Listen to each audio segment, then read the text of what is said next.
परमात्मा और संत का क्या रिश्ता है? कहते हैं परमात्मा ही संतों का स्वरूप रखकर हमारे सामने आते हैं और हमें सत्य का ज्ञान कराते हैं। हम नर्तन में मनुष्य रूप में परमात्मा को देखकर उसकी सुध नहीं ले पाते। हम यही अपने विचार से सोचते रहते हैं कि परमात्मा कोई और चीज़ है और संत महात्मा कोई और चीज़ है या सद्गुरु कोई और चीज़ है। लेकिन जिन लोगों के ऊंचे भाग्य होते हैं वो इस तत्व ज्ञान को ही समझ सकते हैं। कहा गया है गुरु घर में कि गुरु परमेश्वर इक्को जान, कि गुरु और परमात्मा में कोई भेद नहीं होता, क्योंकि परमात्मा सद्गुरु के जरिए ही हम पर कृपा करता है और हमें सत्य का बोध कराता है। देख लो, जो जीवात्माएं, जो मनुष्य अपने सद्गुरु पर विश्वास करती हैं, सद्गुरु के भाणे में रहती हैं, वही संसार में सुखी रहते हैं। वरना सारी की सारी दुनिया दिन रात माया के जाल में इस कदर फंसी हुई है कि वो इन सब चीज़ों को इकट्ठा करती रहती है, लेकिन फिर भी वो दुखी रहती है, क्योंकि वो सद्गुरु की बताई गई सीख को अमल नहीं करती। जैसे एक जगह और भी कहा है कि मौला आदमी बनाया, कि वो कुल मालिक आदमी बनाया।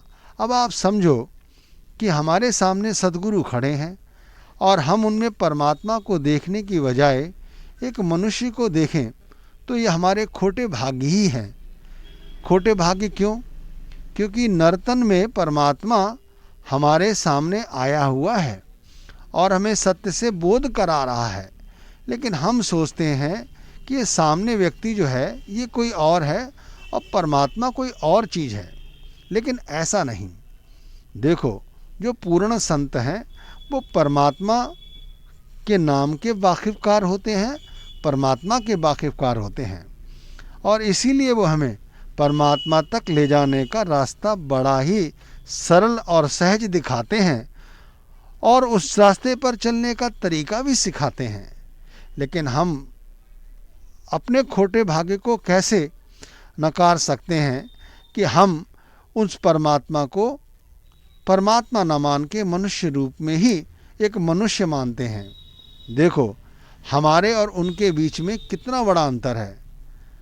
देखो, हम भी मनुष्य रूप में हैं और हमारा सद्गुरु भी मनुष्य रूप में है।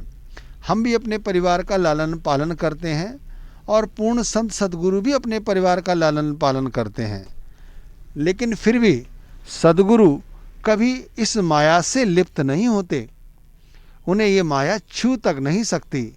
ऐसा नहीं है कि वो माँ को माँ नहीं कहते या अपने पत्नी को पत्नी या बच्चे को बच्चा नहीं कहते। वो सबको वही कहते हैं जो कहना चाहिए और सभी के साथ वही व्यवहार करते हैं जो उचित व्यवहार करने का उनका दायित्व होता है।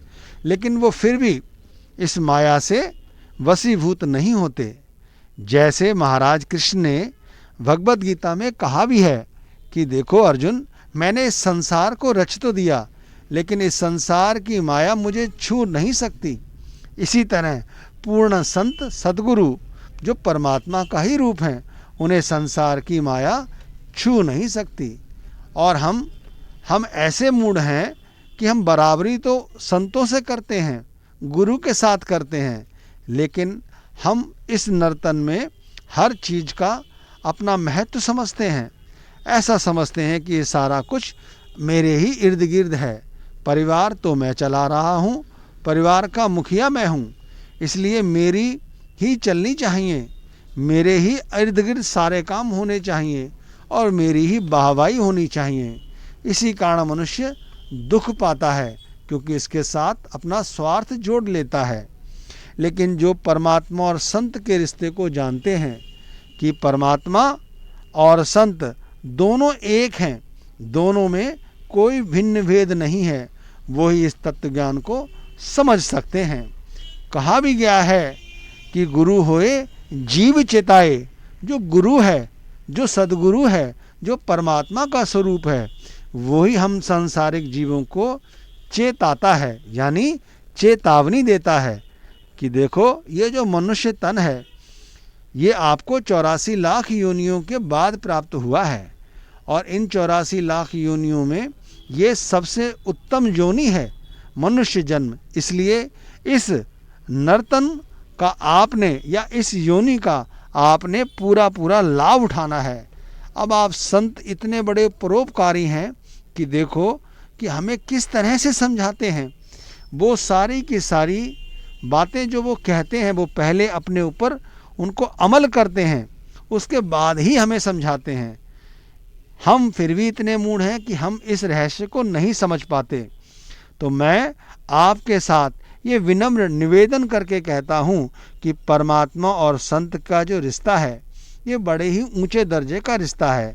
आप देख लो महाराज कृष्ण, महाराज राम, जो हमारे धारावाहिक चैनल भी आते हैं उसमें दिखाया है कि अपने वो गुरु की, सदगुरु की किस तरह सेवा और उनके द्वारा बताए गए तरीके के साथ अपना ध्यान भजन किया करते थे।